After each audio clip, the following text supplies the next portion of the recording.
Bom dia, boa tarde, boa noite. Meu nome é Igor Gramacho e hoje a gente vai conhecer um pouquinho sobre o sistema digestório. Bom, então o sistema digestório ele vai se iniciar na boca. Então aqui, ó, a gente consegue observar o lábio superior, o lábio inferior. Aqui nós temos toda a dentição que vai ser responsável por realizar a chamada digestão mecânica. Então a gente tem a digestão mecânica, que é através da mastigação, e nós temos a digestão química, que vai ser feita através de enzimas. Opa, peraí. Através de enzimas. Então, na nossa saliva, a gente tem uma enzima chamada pitialina ou amilase salivar, que já vai iniciar a digestão de alguns carboidratos, tá? Então aqui a gente tem as amígdalas, a úvula palatina, e aqui nós temos a língua, que vai ser um importante órgão para empurrar esse bolo alimentar para o esôfago. O que seria esse bolo alimentar? O bolo alimentar é basicamente o alimento triturado junto com a saliva, beleza? E é a língua que vai fazer a deglutição. Então aqui, ó, na digestão mecânica, a gente tem a mastigação, a deglutição e os movimentos peristálticos. Os movimentos peristálticos são todos esses movimentos que o nosso esôfago faz, que o nosso intestino delgado faz e que o nosso intestino grosso faz. Beleza? Já vou passar um macete aqui para vocês. Sempre que vocês verem o sufixo ase, ele vai estar, na maioria das vezes, denominando uma enzima. Então, por exemplo, no caso da lactose, a enzima que degrada a lactose é a lactase. No caso da sacarose, a enzima que degrada a sacarose é a sacarase, beleza? E aqui, o bolo alimentar, como eu falei, nada mais é do que o alimento triturado junto com a saliva. Então aqui a gente tem um corte sagital, em que a gente consegue observar aqui superiormente a nasofaringe, aqui nós temos a orofaringe e aqui a laringofaringe. Aqui nós temos a laringe e aqui nós temos a faringe. Muita gente se confunde, mas para isso eu tenho um macete também. Faringe, você lembra da palavra fome, F de fome. Então faringe é por onde vai passar o alimento, é que vai dar acesso ao esôfago. E a laringe é por onde vai passar o ar. Percebam aqui que há uma grande proximidade entre essas duas estruturas. Então, para isso, a gente tem uma outra estrutura chamada de epiglote, que vai literalmente tapar a laringe no momento em que você engole. É por isso que você não consegue engolir e respirar ao mesmo tempo. Porque a laringe, essa estrutura aqui vai se deslocar e tampar a laringe para que o alimento não passe para o sistema respiratório. Tanto é que quando essa estrutura aqui falha, tem uma leve falha, quando o alimento começa a acessar o sistema respiratório, involuntariamente a gente tem um reflexo de tosse, beleza? Então já para a gente entrar um pouquinho na associação, né, da nutrição e da enfermagem, como eu falei, aqui superiormente a gente tem a nasofaringe. Percebam que a nasofaringe consegue ter acesso ao esôfago. Olha só. Então o que acontece? Em casos, por exemplo, de um paciente que está com uma perfuração por arma de fogo na região bucal, ele não vai conseguir mastigar. E o que a gente vai fazer? Vai deixar o paciente morrer de fome? Não. A gente pode inserir uma sonda aqui na região da nasofaringe e acessar o sistema digestório pelo nariz, literalmente, né? E aí, inclusive, é feito um raio-x para a gente ver se a sonda foi para o lugar certo, né? Porque como a gente pode ver aqui, há uma proximidade gigantesca entre essas duas estruturas. Então pode acontecer da sonda passar aqui para a laringe ao invés de ir para a faringe. Então, a resolução 63 de 6 de julho de 2000 da Anvisa, ela prevê que é responsabilidade do enfermeiro encaminhar o paciente para o exame radiológico visando a confirmação da localização da sonda, beleza? Vocês me desculpem aí esse bando de risco que eu faço, mas enfim. Então aqui, essa estrutura aqui, ó, é a porção final do esôfago, é o finalzinho do esôfago. Logo depois do esôfago, a gente vai ter aqui no quadrante superior direito essa grande glândula chamada de fígado, que vai ser um importante órgão também do sistema digestório, e aqui nós temos o estômago.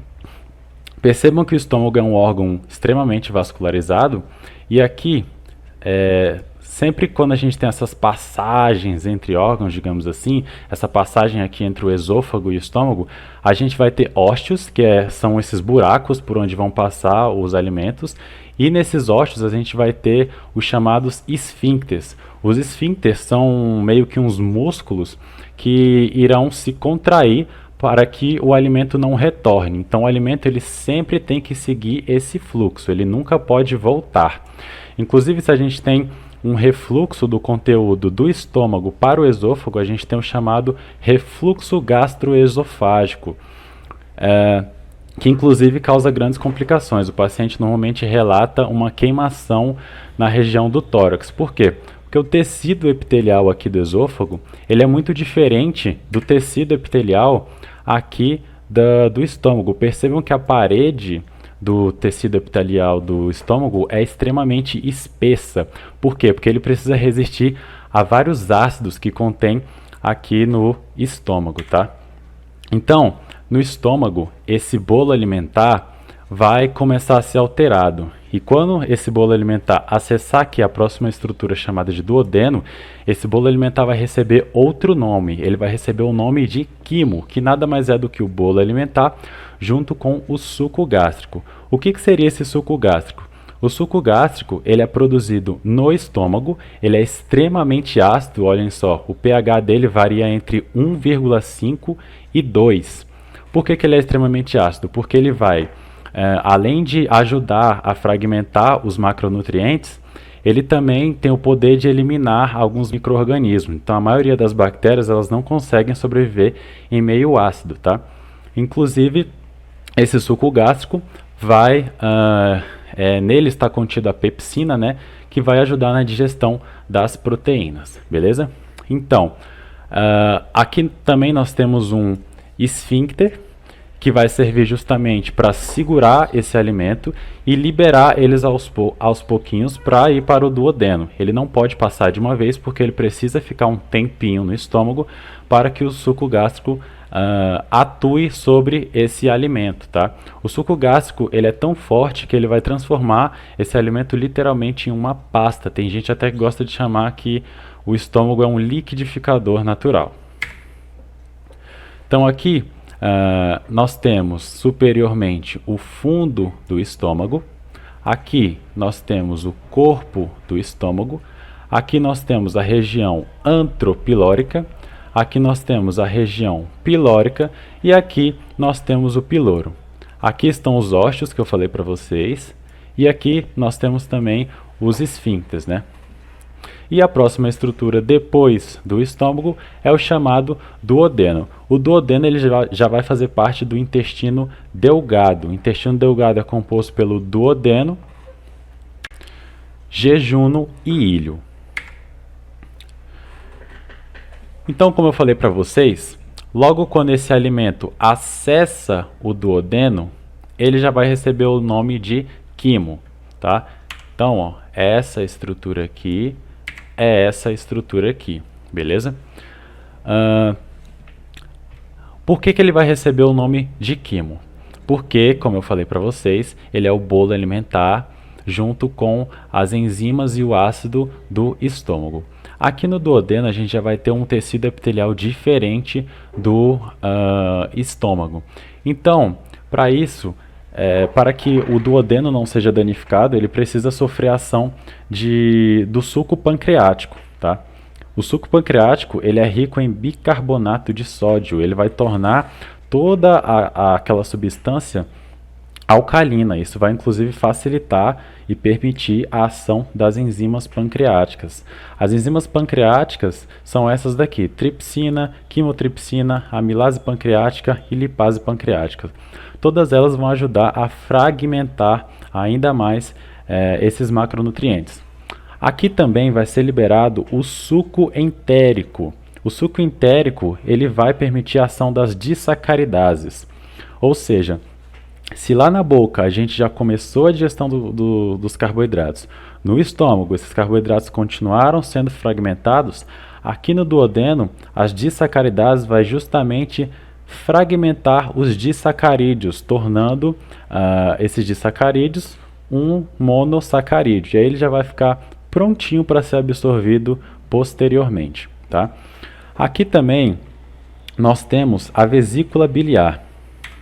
A vesícula biliar é essa estrutura aqui. Para que serve a vesícula biliar? O nosso fígado, ele produz uma substância chamada de bile, e essa bile, ela vai sair aqui pelo ducto hepático e vai ir para a vesícula biliar.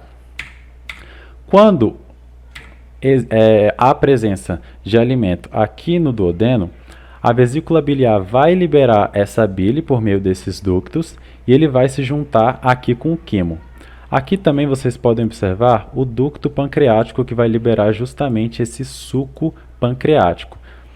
E todas essas substâncias vão ajudar justamente a fragmentar esses macronutrientes. E quando a gente tem esse quimo junto com esse suco pancreático, junto com esse suco entérico e junto com a bile, o quimo vai passar a se chamar quilo, beleza? Então aqui tem uma imagem que dá para ver até melhor, olha só. A bile vai sair por aqui. Aqui nós temos uma grande glândula chamada de pâncreas, então aqui a gente tem a cabeça do pâncreas, o corpo do pâncreas e a cauda do pâncreas. Por esse ducto vai sair o suco pancreático e aqui nós teremos toda a ação dessas enzimas. Inclusive, esse suco entérico, eu não falei por onde é que ele sai, né? Ele vai ser produzido no próprio duodeno e ele vai agir no próprio duodeno também, beleza? Então o duodeno é só essa porção aqui. Posteriormente a gente já vai ter o jejuno e o ilho, que a gente consegue ver nessa imagem aqui, ó. Jejuno e o ilho estão nessa região. E aqui nós temos um importante órgão que já está na porção final do sistema digestório, chamado de intestino grosso. Ele é toda essa região aqui, ó. Beleza? O intestino grosso ele vai ser composto pela parte ascendente, a parte horizontal, a parte descendente e o colo sigmoide. E aqui nós já temos o reto e o ânus, beleza? Aqui no intestino grosso, 90% da quantidade de água ingerida vai ser absorvida. E aqui também é que vai ser formado as fezes, todas aquelas substâncias, aqueles nutrientes que forem inúteis naquele momento para o sistema digestório vão ser eliminados. Então as fezes, aqui na parte ascendente, as fezes vão estar líquidas, vão estar sendo formadas ainda. Aqui na parte transversa, ela já vai estar mais pastosa. Aqui na parte descendente, ela já vai estar mais sólida. E aqui na parte sigmoide, ela já vai estar praticamente formada, beleza? Associando agora um pouco da enfermagem à nutrição, a gente pode falar um pouquinho da bolsa de colostomia. O que seria essa bolsa de colostomia? Imagine só que um indivíduo sofre uma perfuração por arma branca que atinge o intestino grosso. Então vamos supor que esse indivíduo sofreu uma lesão exatamente nesse local aqui. O que vai acontecer? Esse indivíduo vai ser submetido a uma cirurgia em que será feita uma esterilização do intestino grosso. Ele literalmente irá ficar para fora. E aqui será instalado uma bolsa, chamada de bolsa de colostomia. Então essa bolsa vai ser instalada sempre antes da lesão, né? Porque ela vai desviar esse conteúdo para essa bolsa, tá? Então, pela localização do estômago, a gente consegue saber, inclusive, a textura dessas fezes. Então, aqui nesse local, ela irá sair líquida. Nesse local, ela irá sair mais pastosa. Nesse local, mais sólida. E aqui, praticamente, as fezes já formadas, beleza? Então é isso. Se esse vídeo te ajudou, se inscreva no canal, deixe seu like e fique ligado no canal que, posteriormente, nós teremos novos vídeos acerca de nutrição aplicada à enfermagem.